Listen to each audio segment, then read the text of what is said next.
last week on Legally Kidnapped.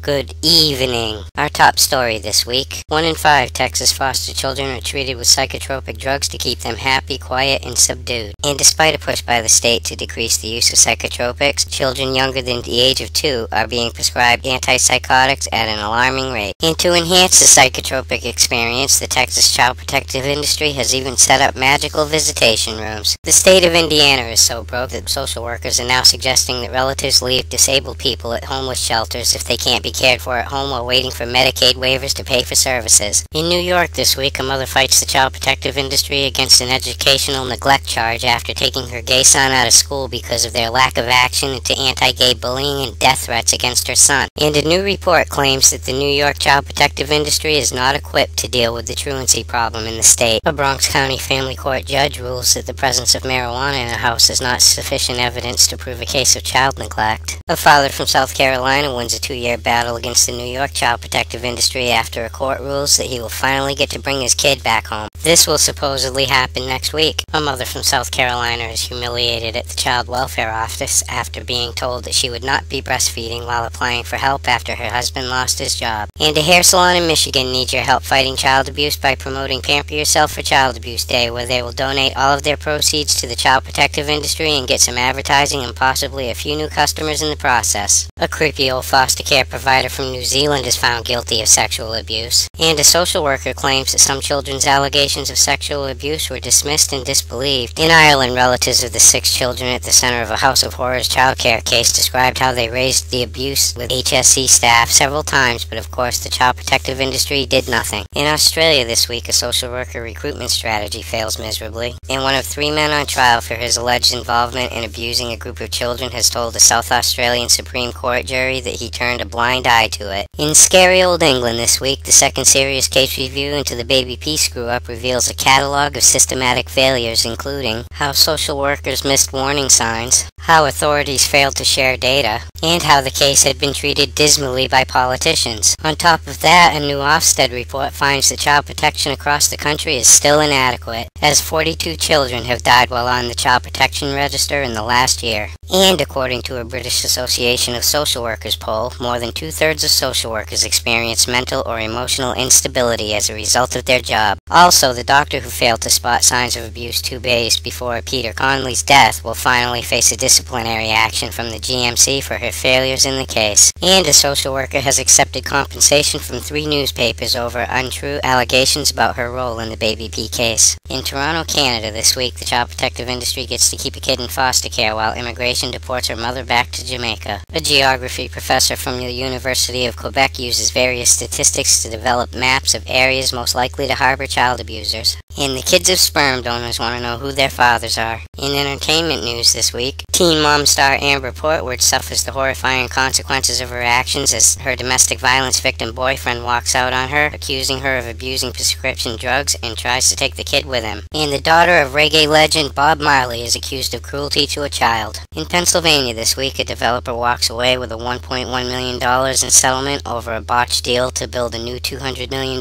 family court facility in Philadelphia. A sheriff's office in Montana is being sued for failure to report a case of child abuse back in 2006. And the mother of a child in Pennsylvania who was snatched after the mom tested positive for opiates after eating a poppy seed bagel sues the child protective industry for the 5 days she was separated from her daughter. In this week's foster crimes report, a foster father from Florida is busted for fondling a 14-year-old girl who had been placed in his home. And a former child protective services worker from California is on trial for using her badge and authority to extort money from innocent parents by making false accusations go away upon receipt of payment. A former foster child from Hawaii hangs himself just 6 months after aging out of the system. The LA Police Department is desperately trying to find a family that took off with their 11-month-old child after a CPS worker tries to get their hooks into her. And finally tonight, for these stories and all the latest dirt on the child protective industry, visit www.legallykidnapped.com. And until next week, this is Baby LK, over and out.